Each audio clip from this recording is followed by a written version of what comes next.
अंजल बालाजी भालेराव चुकीची विद्यार्थिनी. आता नुकताच झालेला 8 मार्च जागतिक महिला दिवस आज आपण 10 मार्च रोजी आपल्या महाविद्यालयात साजरा करीत आहोत. सर्वप्रथम माझ्या विद्यार्थी मैत्रिणी आणि माझ्या सर्व शिक्षकांना महिला दिनाच्या खूप खूप शुभेच्छा. प्रत्येक स्त्री ही जेव्हा मुलगी असते ना तेव्हा तिच्यावर काही बंधनं लादली जातात एक मुलगी म्हणून. आणि जेव्हा ती स्त्री मोठी होते आणि तिची एका मुलीची आई होण्याची वेळ होते ती एका मुलीची आई असते, तेव्हा ती जेव्हा आई होते तेव्हा तिला तिच्या मुलीकडे बघून काय वाटते, ती तिचा त्रास कसा मांडते हे मी सांगण्याचा माझ्या शब्दात प्रयत्न करीत आहे. माझ्या 1.5 मिनिटाच्या कवितेमध्ये मी तुम्हाला हे सांगेल की एक मुलगी जेव्हा आई होण्याची वेळ होते, तिची एका मुलीची आई होण्याची वेळ येते, तेव्हा ती मुलगी म्हणते की मला एका मुलीची आई व्हायचे नाही, मला एका मुलीची आई व्हायचे नाही. तर ते का ते मी माझ्या 1.5 मिनिटाच्या कवितेमध्ये मी तुम्हाला सांगण्याचा प्रयत्न करते. बाईचं जीवन अवघड असतं इतकंच आईनं सांगितलं.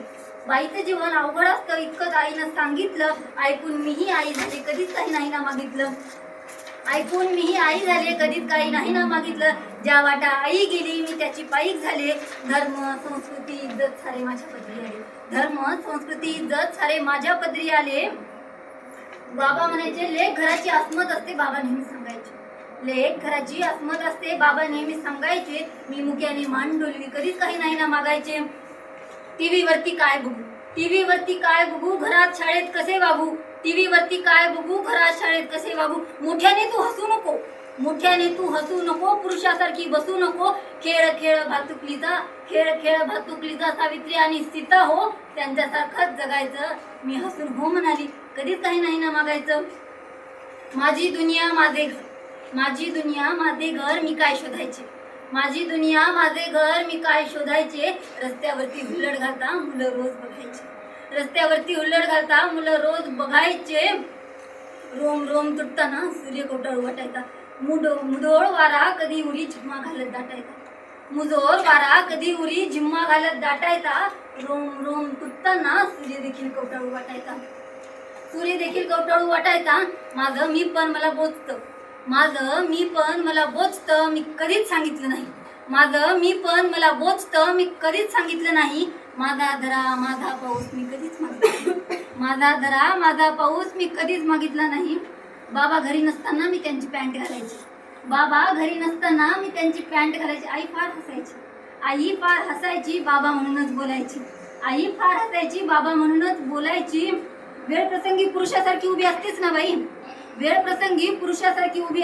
बाई. मग शोधून का सापडत नाही बाबामध्ये माझी आई. स्त्री पुरुष समानतेच्या रोजच शिकते भाकड कथा. कोमल चेहऱ्यावर ऍसिड फेकलं तो हात कुणाचा होता. मी विश्वाची जननी आहे मला रोज कळते. मग स्टोच्या भडक्याने बाईच का जळते. तुमच्या पोथ्या तुमचे पुराण तुमचे सारे चमत्कार भाषणांनाच ऊत येतो जेव्हा घडतात बलात्कार. संस्कृतीच्या नावाखाली तुम्ही माझे अंग झाकता. आणि उंच महालिक कला म्हणून कोठ्यावरती उघडं बघता. विकनीवरता फोटोशूट संस्कृतीचं काय झालं. व्यापाऱ्याचा माल विकण्या तुम्ही तिला नागडं केलं. स्त्री स्वातंत्र्याचा खेळ सारा मलाही आता कळतो आहे. बाप भाऊ पती प्रेमी कोण बनून छळतो आहे. आई म्हणे माझे राणी सुंदर प्रेमळ असते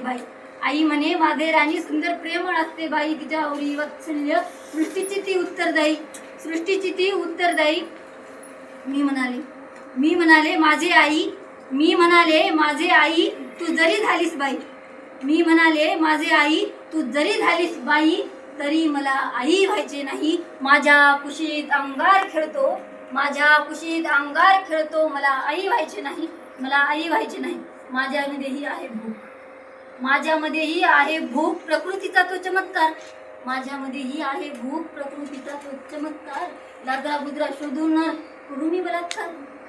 आई म्हणे माझे राणी सुंदर प्रेमळ असते बाई. आई म्हणे माझे राणी सुंदर प्रेमळ असते बाई. तिच्या आवडी वात्सल्य सृष्टीची ती उत्तरदायी. तिच्या आवडी वात्सल्य सृष्टीची ती उत्तरदायी. मी म्हणाले माझे आई. मी म्हणाले माझी आई तू जरी झालीस बाई. मी म्हणाले माझी आई तू जरी झालीस बाई. माझ्या कुशीत अंगार खेळतो. मला आई व्हायचे नाही. मला आई व्हायचे नाही. धन्यवाद.